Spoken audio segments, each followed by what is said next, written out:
Okay, clear skies, sunny side of the Arbuckles. Well, we weren't so lucky to get that today. Just thwarted all the plans, and so my helper, the sheriff, is down stuck at the shop in the rainstorm. So just decided to pick up on shoot it out the front porch in this lovely rain in the background. You can see it dripping off the porch. It's a wonderful spot to be. So this month we're following up from our Denver conference, and this month's topic is opportunity. It's a time of opportunity. You know, and we as people, we don't really like change. We don't like stuff to move around on us. But let's face it, the advertising world is in a flux, not just here in the country, not just in your area, but worldwide. All the stuff on privacy, cookies, location data is off since Apple made its notice of late April by 50% in Spain, as an example. So what's going to be important in this world where we're moving is to have the MRC that's setting standards for all of our audience products. The MRC is a quasi-governmental entity that has special Sherman antitrust waivers to allow all the different people in the industry to get together. A key thing that's going to be coming up, and it came out in some stories earlier this week, is the opportunity to see, or OTS. Some people call it OTV, opportunity to view. And it's important to be understanding what the counted audience is and why there's such a little bit of a back and forth about why it's important to us in the out-of-home world. The bottom line is there's lots of technology out there, but after I lovingly say I'm just looking for the equivalent of rubber snakes in the road that I can deploy 10,000 times fast. Problems with most of the technology is just not quite fast enough and deployable enough on scale. Lots of cool stuff, and the world will change, so that's what we have to realize. But we do need, in OOH, a really solid footing and understanding on traffic that everybody can believe in. Not related to privacy, not related to cookies, not related to tracking. And so just know that I have been focusing on this for a period of time, and there's some really wonderful things that are developing and some new friendships and some things in some areas. So our Denver conference was a hit. We had two in particular great speakers that were there. One was Andy Shribus. He's the CCO, Chief Commercial Officer for the publicly traded company Outfront Media. Andy understands opportunity to see. He happens to also be the chairman of the Out-of-Home Committee for the Media Rating Council, and is where I became a friendship with Andy over the last 5-6 years, and understanding discussions about out-of-home and opportunities to see. Andy understands very well what the buyer needs are, and also really what's important in this common ground for the independents versus the publicly traded companies is that we need seller tools. If we can figure out common grounds to sell better to the buyers and brands and platforms, then all of us in out-of-home win. So Andy lines out some interesting things in his topic, and for our IBO associates, that'll be available at some point on our website, I believe. That'll line out some framework for contract ad buying, some of the legal frameworks that need to be in place, and how to believe and have transparency, which ties back to the need for the Media Rating Council ratings. There are also no validated or accredited products in the out-of-home space currently on audience. And again, it's back to that definition of opportunity to see will be the people that show up in a view shed or an area around the billboard that as you're going toward a billboard, you can be determined to have been in it, to have the opportunity to see. But you may not look at it if it's a bad ad or a blank sign or what. You won't see it. It just won't happen. So you can't be counted as the audience until it's proven that you have seen it. And that's where the difficulty comes in as far as proving that a person sees a billboard. There are some algorithms and there's some other stuff, but until you can actually count the eyes, it's different than clicking or browsing or those kinds of things on mobile phone and desktops. So that's a key area that we'll be focused on and looking into. I want to say that IBO will fully engage in these support of these out-of-home standards. We're going to focus on maximizing the value of our permits in the ground.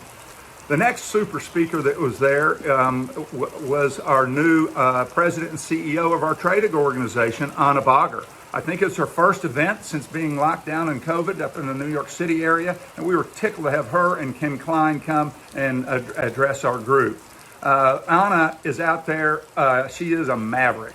She has taken a slightly new approach backed up from the board of directors that are there and leading an effort to help us as media sellers. Setting the guidelines so that all the folks can understand what opportunity to see is and to have a baseline is very important. These are just standards, mind you. They are not products. And so the products, the data services, and those kinds of things that come along will be, this will be a really good step in that direction. A lot of PR around that and a lot of hubbub and bubble of this last week. Get out there and check some of that stuff out and understand that we very much are interested in those areas. She wants to homogenize the data, as do we at IBO, and for example, our IBO Co-op Speedway. That's one of our biggest things, is to homogenize and centralize all the data to make it easier for buyers and agencies and brands to buy us. It's not rocket science. It's really common sense stuff. So there's very much, all this stuff is very much in line with our IBO Speedway, where we've been moving for the last 5, 6, 7 years. And as our trade organization, they are very, very clearly on our side as independents now. So know that IBO will fully support Anna and all her efforts of going forward. It seems like a really good step that'll be a foundational building blocks for going forward. So here's what you should understand. MRC, Media Rating Council, is a neutral body, is out to protect the public and have the goodwill of all the people in a transaction. They are very, very thorough, detailed, and demanding. They use a national accounting firm, primarily Ernst & Young, we call them EY, to do all the audits on the products. I happen to be, as IBO USA, as a member of Media Rating Council. I'm on the board of directors with a voting right, and also sit on the digital audit committees, and digital meaning Google, Facebook, Nielsen, and those types that are TV, mobile, and digital desktops. Over the last 2.5 years, I have been learning a lot. I knew nothing about audience in the last, prior to 3-4 years ago, but by sitting in all these committees, I've absorbed and understanding those nuance and understand the importance of good data, speed, tool sets. And IBO will fully support the open transparency of these products as they come along, and that we want the data that is produced by these to be owned by the media owners, not the provider of that service. We have the lat lawns where our billboards are. The data that comes out of it should be in our control. And so IBO has created back last June of last year or such, of 2020, an endorsement program for data providers and services that are out there. And it will involve anybody that is Media Rating Council accredited can be instantly endorsed as an IBO-backed product. All they have to do is ask us for it. We feel that strongly about what happens at the Media Rating Council. So what can you do? You can educate yourself on OTS, opportunity to see, and audience, the things about reach and frequency, attribution. What do those terms mean? You don't necessarily use them locally, but by golly, you use them in the national and regional buys.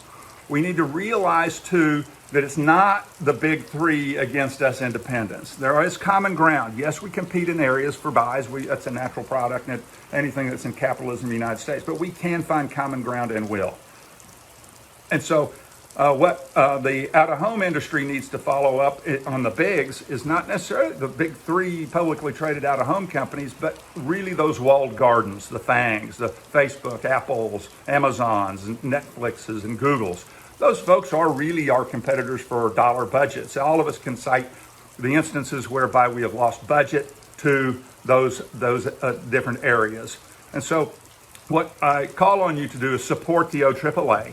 They are not competitors of IBO USA, who is a networking group for us to figure out how to do better tech and to make more money and to have some fun. So please call Anna with your support. She needs it. It's a tough sled for her going forward. And I also want you to obviously support IBO and our Co-op Speedway, Becky Smith, and our efforts. as well as get to know what the Media Rating Council is. You're not going to not hear any more about them going forward. It will improve and increase along the way. So the last thing that you can do if you're not already an IBO associate, it's very affordable. It's less than $15 a month. You can get in and have all the services. None of the things we do are compelling. If you want to participate, you can. We are a co-op looking out for the interest of our associates, and reach out to us. Call me, look me up on LinkedIn, message me there. Look up Becky Smith on LinkedIn, message her there, or give us a call at our office, 580-226-2234, and try us on our email, support@ibousa.org. From the sunny side of the Arbuckles, it ain't so sunny today. Hopefully it'll clear up so I'll get to go do some tree clipping on this lovely Sunday afternoon south of the Arbuckles.